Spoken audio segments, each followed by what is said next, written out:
G'day and welcome back to another World of Warcraft video. In this video we're going to talk about my top 10 things that you should try, do and make sure that you get done during the pre-patch up to the War Within release. Now pre-patch runs right up until the 26th when the early access will release, so you have it until then for a lot of these achievements and things to still complete. One of the first things you should do is unlocking Warbands and trying out Warband features. So Warbands is unlocked by doing a very short questline that's unlocked for your characters and account wide. I cover it in my Warbands video. It's very straightforward. Now trying out all the features is also super cool. There's transferring of currency, there's reputational changes, so your characters will have the highest renown unlocked for all of them, for all Dragonflight experiences and reputation and factions. You have changes like the new Transmog system, changes like the new achievement system, and we'll talk about how some of these play into things you should try to do a bit later. But really just fiddle around with it, try it out, give it a good try, and just see how you find everything coming together. For some players, there's going to be a lot more changes. Realms are different now. You can transfer currency across realms. You can transfer different types of resources and materials. And we still have Warband gear, which is going to be coming later on with the event. So there's plenty of great stuff that you can do with Warbands. So you should definitely try it all out. Unlock everything. Right now, the banking feature, at the point of making this video, was a bit glitchy, but it should be fixed up pretty quick. It's one of the major things to do. It gives you tons of free space, and yeah, it's just a great feature all around. Probably one of my favorite updates they've ever done. So on top of that, there's also some really cool changes to dragon riding. Now when I say try out dragon riding, it's super, you've been dragon riding for a while, but there's some big changes that have happened. So firstly, dragon riding is now available on every single mount in the game. So if the mount can fly, it can dragon ride. You can see here, I am dragon riding. Now, of course, all your abilities also are now available for all of these. Abilities are now gained by levels. So you don't have to now find these skill points like you had to in Dragonflight. It's changed that now you have it all available via leveling. If you want to toggle your dragon riding, so you can switch it on and off, but it is also account wide. So what that means, well, when it's all mount wide.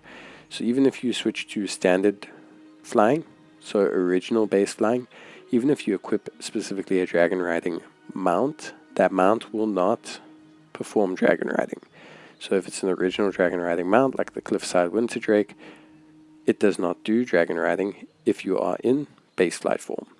If you switch back to dragon riding, all mounts that can will dragon ride.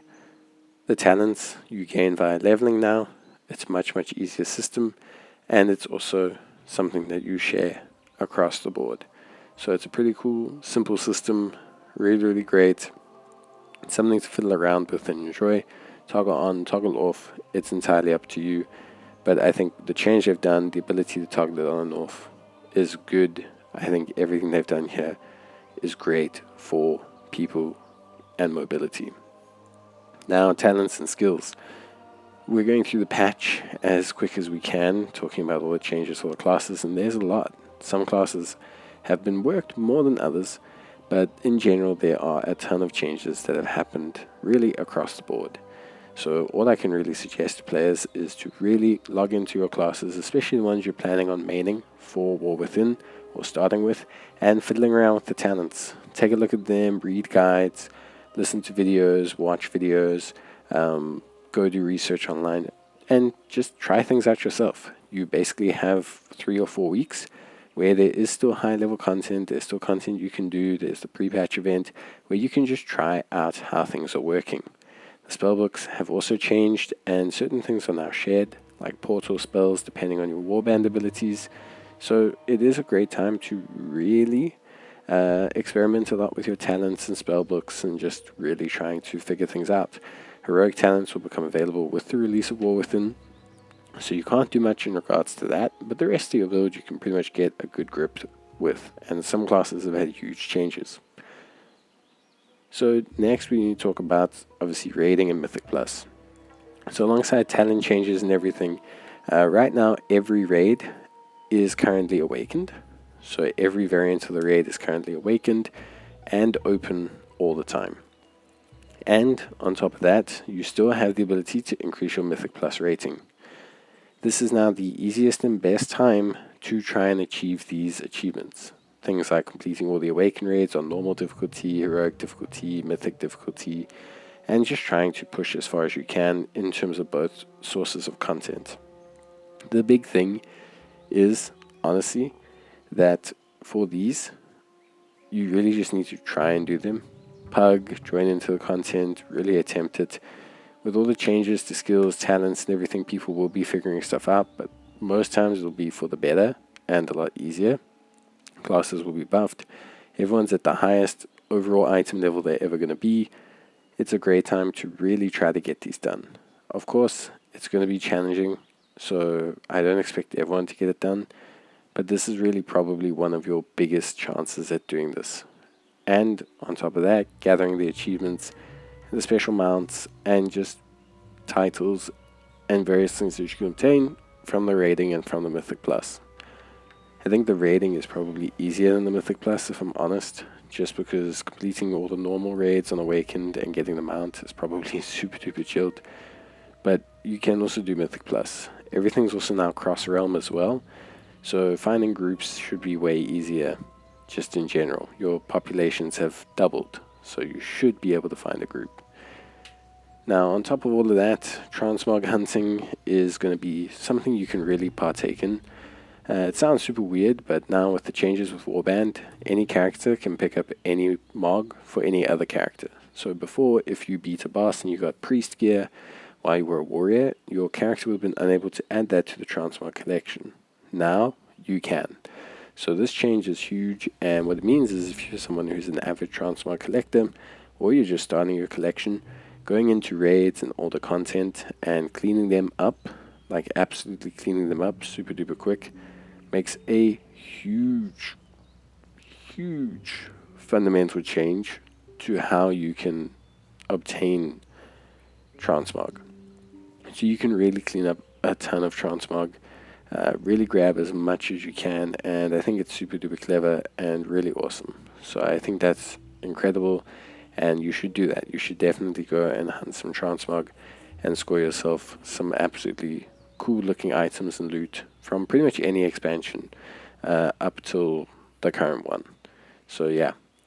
Then we have achievement hunting. So this falls along like Transmog, but basically how it works is with the Warbands achievements, a lot of them have been combined.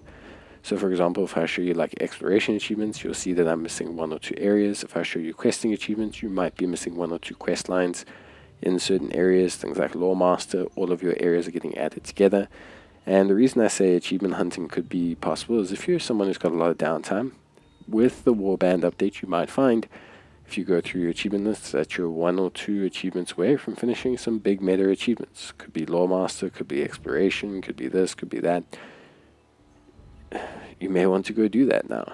While you have the time, while you've got this bit of time, you can go finish a couple questing zones or explore a couple of areas and really just complete a ton of achievements. Of course, achievement hunting in general isn't for everyone, but I always find that if especially you have 1 or 2 objectives away from completing a series of achievements or a major achievement for your account, I don't see why you wouldn't want that. There's no reason why you wouldn't want to have Lore Master on your account. It's just not something I understand a lot, and I think, yeah, for me, you know, to be honest with you, it's something I definitely would do, and I think with the Warband update, it's something to check out. It can take you a very short period of time, especially with the item levels and everything, to clear all the questline areas, or maybe you do them with an alt. But yeah, it's just something to do.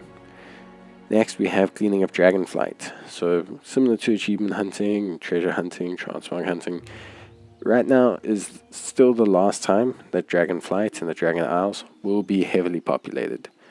It is one of the last times where the region itself will be heavily populated. So, you know, for me, completing the content, clearing up the missions, finishing the achievements, trying to complete as much renown as possible, and doing the group achievements, the group content achievements with like the Loam Niffin, you know, the Tuskar, with all of these different areas, is something you should still try to do, even as a new player or veteran player. If there's stuff you haven't done, try and get it done, because it becomes progressively harder. Yes, you become more powerful, but a lot of the group content, it's not the same when there's not a lot of people. Coming back to an empty region to achievement hunt or complete things is not great. Then we have leveling alts. So the leveling XP from 10 to 70 has been massively reduced. And already with Miss Pandaria Remix event, we were getting 2-hour leveling times. We are starting to see people just break the hour mark completely to get from level 10 to 70. So now is the absolute best time to level your alt.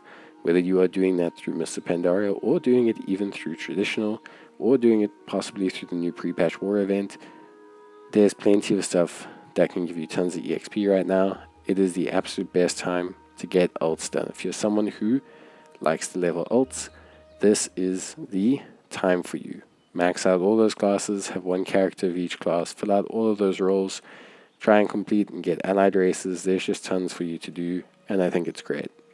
And then finally, an honorable mention, but we will have the pre-patch war event. I will obviously cover that in its own video because I just think it deserves it, but that'll be coming soon. So that's kind of an 11th thing.